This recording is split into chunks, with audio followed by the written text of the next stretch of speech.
आज की इस वीडियो में मैं एक्सप्लेन करने वाला हूँ एक किसी का एनीमे। अगर आप लोगों को ये वीडियो जरा से भी पसंद आए तो प्लीज लाइक एंड कमेंट करके जरूर जाना। ये कहानी एक मॉडर्न वर्ल्ड के लड़के के बारे में है जो मरने के बाद एक फैंटेसी दुनिया में नोवा एरेरेट के रूप में रिइंकार्नेशन होता है। नोवा एक किंगडम का 13वां प्रिंस है। इस दुनिया में इम्पीरियल फैमिली के मेंबर्स को जन्म के समय एक खास लेवल और स्किल मिलती है। साथ ही साथ नोवा 13वां प्रिंस होने की वजह से उसे थ्रोन मिलना ना के बराबर है। जब वो पैदा हुआ तो उसे दो खास चीजें मिलती है और वो किसी के पास नहीं है। पहला है लेवलिंग सिस्टम जिसमें वो अपनी मेहनत और कल्टीवेशन से अपनी ताकत बढ़ा सकता है, और दूसरा है स्किल एब्जॉर्प्शन। इसमें वह दूसरों की पावर और वेपन की ताकत को एब्जॉर्ब कर सकता है। इसका मतलब यह है कि अगर उसको कोई सोर्ड मिलती है तो वह उसकी सोल से जुड़कर उसकी पूरी पावर को खुद में समा सकता है। नोवा बाकी सिकाई हीरो की तरह भोला नहीं है। वह काफी स्मार्ट और कैलकुलेटिव है। वह जानता है कि पैलेस में टिके रहने के लिए सिर्फ ताकत नहीं बल्कि दिमाग और पैसा भी चाहिए। इसी वजह से वो अपनी डिमोनिक सोर्ड का कनेक्शन बनाता है और अपनी एक वफादार टीम भी तैयार करता है। कहानी तब दिलचस्प होती है जब नोवा अपने बड़े भाइयों के सामने अपनी असली स्ट्रेंथ दिखाना शुरू करता है। ये कहानी एक ऐसे प्रिंस की है जो पैदाइश से अमीर तो था लेकिन अपनी अकल और मैजिकल पावर से खुद को इतना पावरफुल बना लिया कि पूरी दुनिया उसके कदमों में आ गई। एपिसोड 1 की शुरुआत में उस लड़के का रिइंकार्नेशन एक फैंटेसी वर्ल्ड में हो चुका था जहाँ पर वो अपनी आंख खोलने के साथ सोच रहा था,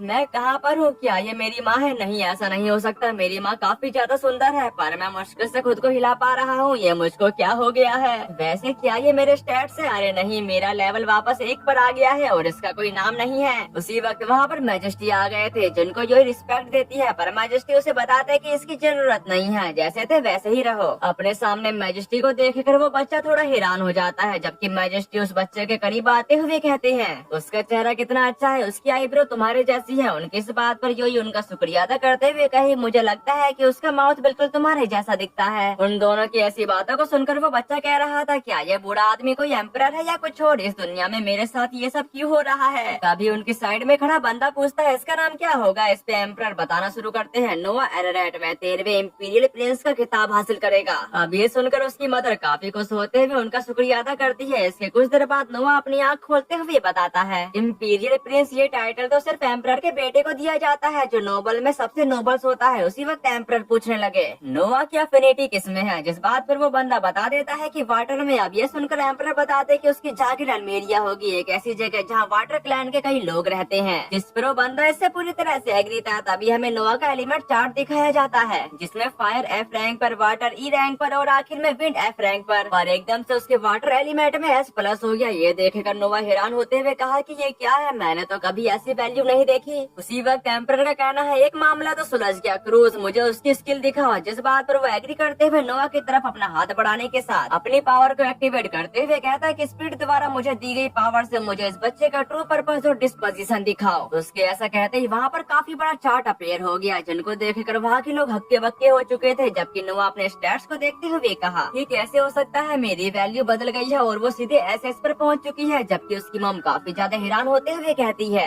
यह तो हो ही नहीं सकता, यह तो उसके जन्म के समय से कहीं ज्यादा है। साथ ही साथ जिसने उस चार्ट को समन किया है वो खुद हैरान होते हुए कह रहा था, क्या इसका मतलब यह है कि वह पहले से ही अवेकेंड हो चुका है? यहाँ तक कि वहाँ के लोग बातें कर रहे थे। यह तो अमेजिंग है। साथ ही मैंने कभी किसी को इतनी कम एज में SS तक पहुँचते हुए नहीं सुना। यहाँ तक कि हमारे एम्परर के बच्चे से यही उम्मीद की जा सकती है। दूसरी तरफ एम्परर ने अपने बेटे को हवा में कर दिया ताकि वो ये बता सके कि ये आगे चलकर काफी बड़ा नाम कमाएगा। वहीं पर ये सब देख रहा नोवा कहने लगा, मामला जो भी है, मुझे एक नई लाइफ मिली है और मैंने एक इम्पीरियल बच्चे के रूप में रिइंकार्नेटेड हुआ हूँ, इसलिए मुझे इस लाइफ को बिगाड़ना नहीं है। तब यासिन बाहर की तरफ आ गया था जहाँ पर एक लड़की बताना शुरू करती है, मिरेस एम्पायर ये माउंटेन की रेंज में बसा हुआ वॉरियर्स का नेशन है। यह अपने गोल्डन एज को एंजॉय कर रहा है जिसमें वेल्थ से और दौलत आती है। अब इस एम्पायर में एक रिच वाइब्रेंट फल फूल रहा है। इसमें एम्परर के 10 से ज्यादा बेटे हैं जिन्हें इम्पीरियल प्रिंस के नाम से जाना जाता है, जिन्हें लोग सबसे जाने माने रोबर्स के तौर पर पूछते और मानते हैं। कैसल के अंदर की तरफ नोवा आराम कर रहा था पर वो उठ जाता है। तभी कुछ सर्वेंट उसे गुड मॉर्निंग करती हैं। साथ ही साथ वो उसके आउटफिट को बदलना शुरू कर दी थी। साथ ही नोवा अपने मन में कहा, मेरा दोबारा रिइंकार्नेशन के 6 साल बाद मुझे कुछ एहसास हुआ। मेरे स्टैट्स दूसरों को SS दिखते हैं लेकिन मुझे E+S दिखता है और यह मेरे सबऑर्डिनेट ने जोड़े हैं। जैसे वाटर में जोड़ा गया ऐसे साथ ही मैं अल्मेरिया में आया था जो जाकर मुझे जन्म से मिली थी। उसी वजह से काफी सारे मेड काम पर लग चुके हैं। दूसरे शब्दों में मैं और ज्यादा मेहनत कर स्ट्रॉन्ग हो सकता हूँ और मेरे लेवल शायद अनलिमिटेड बार बढ़ाया जा सकता है। इसी के साथ नोवा पूरी तरह से तैयार हो चुका था और वो उस नए आउटफिट में काफी कूल लग रहा था। तभी मेड बताते कि आपके सब्र के लिए शुक्रिया, आज भी आप बहुत बहुत हैंडसम लग रहे हो। जो सुनने के बाद वो वहाँ से चला गया था। उसके जाने के बाद वो मेड कह रही थी वह कमाल का है ना, उसकी एज के ज्यादातर लड़के शरारती होते हैं, लेकिन वह कितना शानदार और समझदार है। ये सुनकर सेकंड मेड बोली शायद इसी को लीगल अंदाज कहते हैं। अगले सीन में नोवा नाश्ता करते हुए सोच रहा था, फिर भी 6 साल की एज में मेरी एबिलिटी काफी लिमिटेड है। तभी वो सामने की तरफ एवलिन के बारे में बताता है, वह काफी खूबसूरत मेड है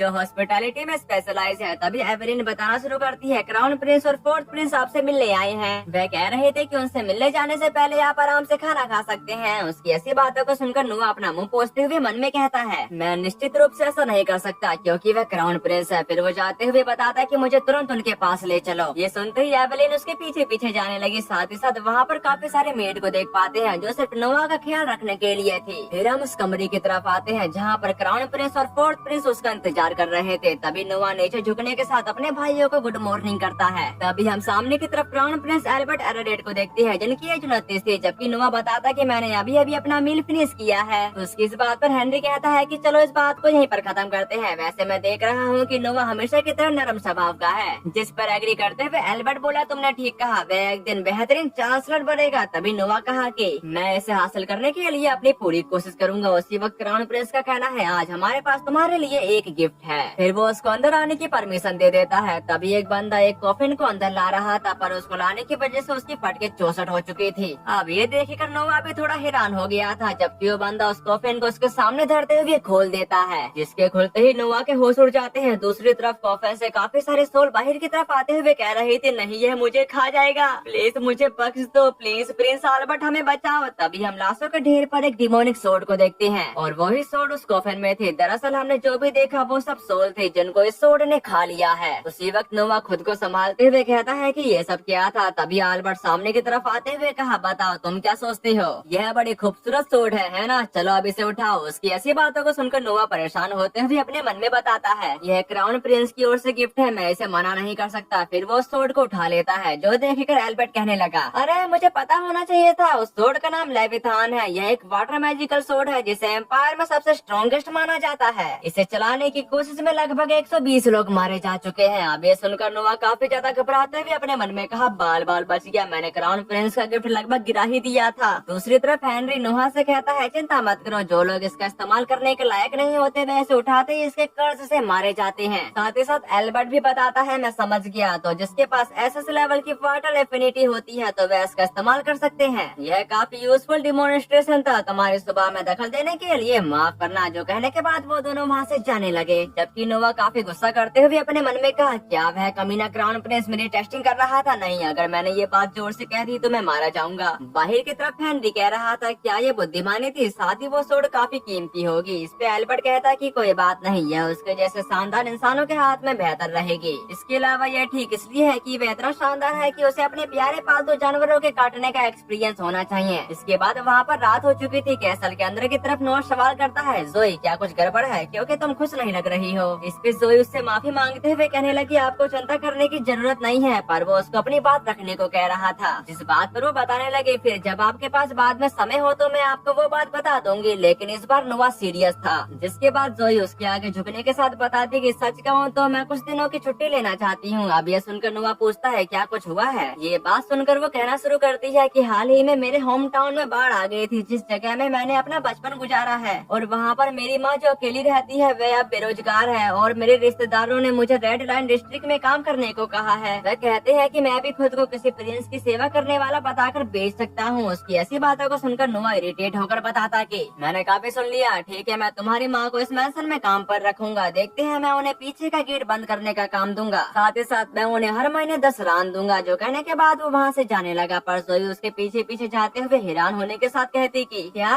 लेकिन मास्टर मैंने ऐसी जॉब के बारे में कभी नहीं सुना, और यह स्टैंडर्ड सैलरी से कहीं ज्यादा है। उसकी इस बात पर नोआ कहा कि कैपिटल के वेस्टर्न बाही इलाके में एक खाली घर है, तुम और तुम्हारी माँ उसका इस्तेमाल कर सकते हो। अब ये सुनकर जोई की आंखों में आंसू आने लगे। साथ ही साथ वो उसका तहे दिल से शुक्रिया अदा करती है, जबकि नोआ उसको अपना काम जारी रखने को कहता है, जिसके बाद जोई उसका ध्यान रखने में लग चुकी थी। जो देखकर नोआ अपने मन में कहने लगा था, मेरी एक पुरानी मेड रेड लाइट एरिया में काम कर रही है, अगर मैं ऐसा होने दूंगा तो 13वें प्रिंस का टाइटल खराब हो जाएगा। वह मेरी मेड है, इसलिए वह जिंदगी भर मेरी सेवा करेगी। जो सोचने के बाद वो डियालान को बताता कि जोई की होम टाउन 200 में बाढ़ आ गई है, क्या आपको उसके बारे में पता है? उसकी इस बात पर डियालान एग्री था, जो सुनकर नोआ कहने लगा, वहाँ जितनी हो सके उतनी जमीन खरीद लो, वहाँ ऐसे विलेन होंगे जो लोगों को ठगने की कोशिश करेंगे जिन्होंने अपनी रोजी रोटी खो दी हो, जैसे जोए की फैमिली और उसकी सारी दौलत हड़प लेंगे। ऐसा होने से पहले उन्हें सिक्योर करो। अब बताओ इसमें क्या मसला है। फिर डियालान कहता कि मुझे बस ये देखकर हैरानी हो रही है कि आप ऐसे हालात को जिसको आपने पहले कभी एक्सपीरियंस नहीं किया फिर भी उसके इतनी फोरसाइट में मैनेज कर रहे हो। ये बात सुनकर नोआ अपने मन में कहा, रिइंकार्नेटेड होने से पहले मैंने उसको काफी एक्सपीरियंस किया है, लेकिन मैं उसे ये बात नहीं बता सकता। तभी डियालान सवाल करता है, लेकिन मैं पैसे कैसे जुटाऊंगा? मेरे अंदाजे के मुताबिक इसके लिए लगभग 700 रान की जरूरत होगी। उसकी ऐसी बातों को सुनकर नोआ सोचते हुए अपने मन में कहता कि मैं उसके हैरान होने के लिए उसे कुछ भी नहीं कह सकता। कैपिटल में एक जवान आदमी की एनुअल एवरेज इनकम 120 रान है। मेरे अपने सर्वेंट भी हर साल 8000 रान कमाते हैं। इसमें अल्मेरिया के टेस्ट रेवेन्यू और एम्पायर से मिले पैसों के तोहफे थे, तो 13वें प्रिंस के घर के पास काम करने के लिए लगभग 500,000 रान है। उसके बाद भी 200,000 रान बचते हैं। ये सब सोचने के बाद वो उन दोनों को बताता कि हमारे कैपिटल के साउथ में जमीन है ना, हमें उसे बेचना पड़ेगा। अब इस बात को सुनकर डियालान काफी हैरान होते हुए कहता है कि क्या, लेकिन इस जमीन को मैजेस्टी ने गिफ्ट की थी, उनकी इजाजत के बिना उसे बेचना इंपीरियल फैमिली के खिलाफ क्राइम होगा। उसकी इस बात पर नोआ कहने लगा, कोई बात नहीं, मैं अपने डैड्स की डांट को एक्सेप्ट करता हूँ। नोबल्स की अपनी जिम्मेदारी होती है, कभी कभी उन्हें ज्यादा से ज्यादा लोगों को खुशी देने के लिए खुद को कुर्बान करना पड़ता है। मास्टर बनने का नाटक करना नोबिलिटी के प्रिविलेजेस में से एक है। अब ये सुनने के बाद डियालान आखिर में इसके लिए तैयार हो गया था। साथ ही साथ वो उसको बताता कि इसके अलावा प्रिंस नोआ थैंक यू वेरी मच। उसका शुक्रिया था सुनकर नोआ अपने मन में बोला, मैं भूल ही गया था। ये डियालान भी उसी इलाके से था। इसके अगली सुबह जोई अपना काम करते हुए उस बंदे से कहती कि उसको अंदर डाल दो, पर रुको, उसको दूसरे कैरेज में डाल दो और वह सभी पहले डिब्बे में जा सकते हैं। उसी वक्त वहाँ पर हेनरी आ गया था। उसको अपने सामने देखकर नोआ उसके आगे झुकते हुए कहता कि मुझे माफ करना, मैं आपसे मिलने के लिए नहीं आ सका। ये बात सुनकर हेनरी बताता है, कोई बात नहीं, वैसे क्या तुम कहीं जा रहे हो? उसकी इस बात का जवाब देते हुए नोआ का कहना है, मैं डोसो नाम की जगह पर जमीन खरीदने जा रहा हूँ जहाँ पर बाढ़ आ गई है। साथ ही साथ मैं उस जगह को अपनी आंखों से देखना चाहता हूँ। वो बात सुनकर हेनरी कहता है कि तो ऐसा है, वैसे क्या तुम मैजिक सोर्ड का इस्तेमाल करने का इरादा रखते हो? जिसका जवाब देते हुए नोआ बताता कि नहीं, मुझे उसमें किसी तरह की पावर फील नहीं हुई थी, लेकिन उसके बाद से मैंने उसे फील नहीं किया है। मैं उसे बस टेस्टिंग के तौर पर ले जा रहा हूँ। क्या इसलिए तुम मुझसे अकेले में बात करने आए हो? दूसरी तरफ हेनरी का कहना है, क्योंकि अल्बर्ट ने इतनी अजीब बात कही इसलिए मैंने इस बारे में पता लगाया। ऐसा लगता है कि उस सोर्ड की अपनी मर्जी है।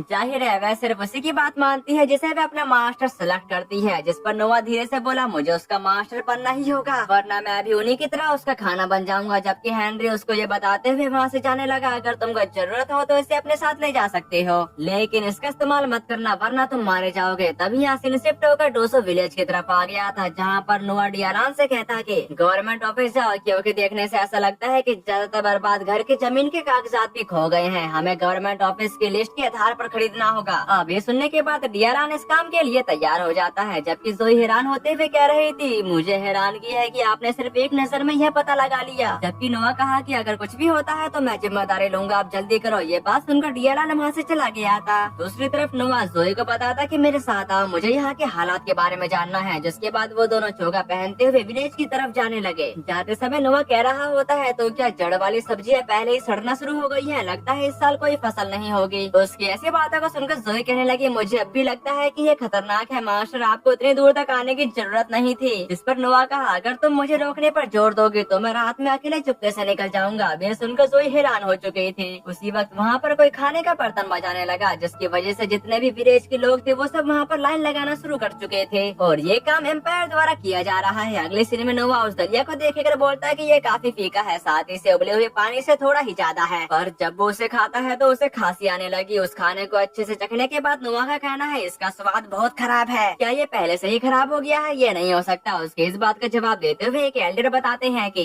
हम ज्यादा की उम्मीद नहीं कर सकते, हम तो बस खुशकिस्मत है कि हमें खाने को मिल रहा है, भले ही यही क्यों ना हो, हमें इसे शुक्रगुजार होकर एक्सेप्ट करना चाहिए। पर नोआ कहता है, लेकिन मुझे विश्वास नहीं हो रहा कि एम्पायर इस तरह का खाना बांटेगा। तभी एल्डर सामने की तरफ देखते हुए कहा, अरे बाप रे, वो आ रहे हैं। सामने की तरफ देखते हुए नोआ सवाल करता है कि वो कौन है, जिस बात पर जोई बताते कि लोकल गवर्नमेंट ऑफिशियल लॉर्ड गैरेल। अभी गैरेल उस खाने को देखकर कह रहा था, देखने से सब कुछ ठीक लग रहा है। तभी वो खाने बांटने वाला कहता है, शुक्रिया सर, और आपका मेंशन में हिस्सा तैयार है। इस पर गैरियल बोला, हमेशा की तरह काफी अच्छे से काम किया है। उसी वक्त नोआ आते के साथ उससे कहता है कि इसके लिए रिश्वत मिल रही है। उसको वहाँ पर देखकर वो दोनों उसके लिए परेशान हो जाते हैं। दूसरी तरफ गैरियल हैरान होते हुए पूछता, अरे बच्चा तो कौन है? जबकि नोआ अपनी बात बात पर अड़ते हुए कह रहा था, क्या तुमने उन्हें रिश्वत के लिए हायर किया था? अब ये सुनकर गैरियल मुस्कुराते हुए बताता है कि इतने छोटे लड़के के लिए इतनी बड़ी बड़ी बातें, वैसे ये काम हमारे लिए काफी मुश्किल है। तुम्हें पता है इसके बदले थोड़ा बहुत लेना हम जैसे लोगों का हक है जो इतना कुछ देते हैं। इस बात पर वो बंदा भी एग्री करते हुए बताता कि तुमने अभी अभी एक जरूरी सबक सीखा है बेटा। फिर वो तीनों जोर जोर से हंसने लगे। दूसरी तरफ नोआ के सोड में अचानक से कुछ हलचल होने लगी, जबकि वहाँ पर उन लोगों से कहता है, मुझे बच्चा कहना तुम्हारे लिए ठीक नहीं है और डिजास्टर विक्टिम के लिए रखे गए राशन से अमीर बनना क्राइम है। उसकी ऐसी बातों को सुनकर गैरल काफी गुस्से के साथ अपने सोड को बाहर की तरफ निकालते हुए कहता है, मेरी बेइज्जती करना इस नेशन के रूलर सर रॉबिन की बेइज्जती करना है, क्या तुम्हें पता है? जो देखेगा नोआ बिना डरते हुए बताता कि ताकतवरों को खुश करने के लिए कमजोरों पर जुल्म करना। क्या तुम अपना सेंटेंस फिर से सुनना चाहोगे? ये बात सुनकर गैरियल को काफी ज्यादा गुस्सा आ गया था। फिर वो अपनी सोड के साथ उस पर अटैक कर चुका। जो देखेगा नोआ को अपनी सोड की याद आने लगी। दूसरी तरफ उस कैरेज के अंदर से काफी ज्यादा डिमोनिक हो रहा बाहर की तरफ अनलीस हो रहा था। यहाँ तक कि डिमोनिक सोड उसके किलिंग इंटेंट को फील करते हुए नोआ के एकदम करीब आकर रुक चुकी थी। जो देखकर सोई उसका जोर से नाम पुकारती है। उसके एकदम से आने की वजह से उसका जोगा फट जाता है। तभी वो पूरी जगह काफी स्लो में दिखने लगी थी, जबकि नोआ कह रहा था, मुझे पक्का पता है कि तुम्हें गुस्सा आ रहा होगा कि मैंने तुम्हें ऐसे घटिया लोगों से जोड़ा है ना। अगर ऐसा है तो मुझे अपनी ताकत दिखाओ। जो सुनते ही डिमोनिक सोड अपनी पावर को दिखाने लगी थी, जिसकी वजह से नोआ को उसकी पावर को सहने में काफी परेशानी आने लगती है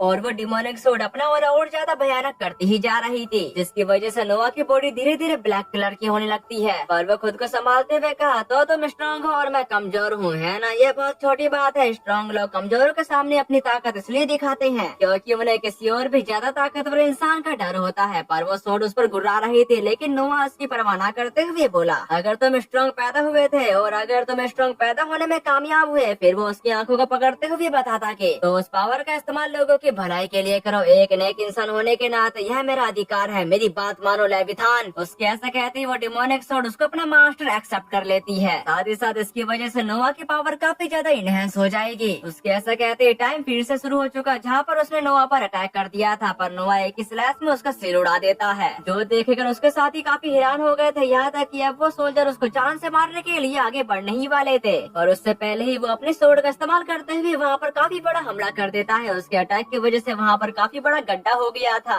नोआ की इनक्रेडिबल पावर को देखेकर विलेजर्स की आंखें फटी की फटी रह जाती है, जबकि नोआ इससे खुश होते हुए अपने मन में कहा, मुझे तो नीचे का हिस्सा भी नहीं दिख रहा। लेविथान तो पागल हो, तुम्हें पता है? वहाँ के सोड को सुनकर उनका कमांडर भी वहाँ पर आ चुका था, पर वो वहाँ पर इतने बड़े गड्ढे को देखकर हैरान हो जाता है। तभी वो बंदा कमांडर को बताने लगता है, प्लीज हमें बचाओ, लॉर्ड कैरिल को उस बच्चे ने मार डाला। उसके बाद सुनकर दोस्तों का नाइट कैप्टन रॉबिन उसकी तरफ देखता है, लेकिन जोई ने उसको कवर कर रखा था। दूसरी तरफ रॉबिन उसे पहचानते हुए उसके करीब आते के साथ झुकते हुए बताता है, मैं माफी चाहता हूँ कि मुझे पता नहीं था कि आप आ रहे हैं। ठाटिन प्रिंस अपने सामने इस नजारे को देखकर गैरियल के साथ ही काफी हैरान हो चुके थे। तभी नोआ सवाल करता है, क्या तुम जानते हो कि मैं कौन हूँ? उसकी इस बात पर एग्री करते हुए रॉबिन बताना शुरू करता है, हाँ मैं जानता हूँ और मैं रॉबिन ग्रीन हूँ। मुझे हाल ही में इस इलाके में सिक्योरिटी बनाए रखने के लिए अपॉइंट किया गया है। मैं प्रिंस हेनरी के घर का सर्वेंट हूँ। फिर वो वहाँ के लोगों से कहने लगा, तुम लोग ये क्या कर रहे हो? तुम 13th प्रिंस की मौजूदगी में हो। ये सुनकर एल्डर सबसे पहले अपना सिर उसके सामने झुकाते हैं। फिर धीरे धीरे सब लोग ऐसा करना शुरू कर चुके, जबकि नोआ रोबेन से कहता कि मैं तुम्हें कुछ समय के लिए उधार ले रहा हूँ। अब कुछ समय के लिए रोबेन उसका सर्वेंट बनने के लिए तैयार हो गया था। साथ ही साथ नोआ बताना शुरू करता है कि किसी ने रिश्वत के लिए इन फूड डिस्ट्रीब्यूट्स को हायर किया था, इसलिए मैंने इस आदमी को पनिश किया जो इन सब के पीछे था और वह उसके साथ ही है। उन्हें वही सजा दो जिसके वे हकदार हैं। हम फूड डिस्ट्रीब्यूशन को फिर से शुरू करेंगे और उस सूप को और बेहतर बनाओ। क्या तुम ऐसा कर सकते हो? इतना कि उसमें चम्मच खड़ा कर सकूं और वह गिरे नहीं, जिसके लिए रोबिन पूरी तरह से तैयार था। साथ ही साथ वहाँ के लोग खुशी के मारे नोआ के नारे लगाने लगे थे। अगले सीन में एल्बर्ट को उसके बारे में सब कुछ मालूम पड़ चुका था। साथ ही वो बोला कि उसे न सिर्फ कुत्ते ने काटा नहीं, बल्कि वह पागल कुत्ता सच में उसके सामने झुक गया। वह जितना मैंने सोचा था उससे भी ज्यादा का हो सकता है।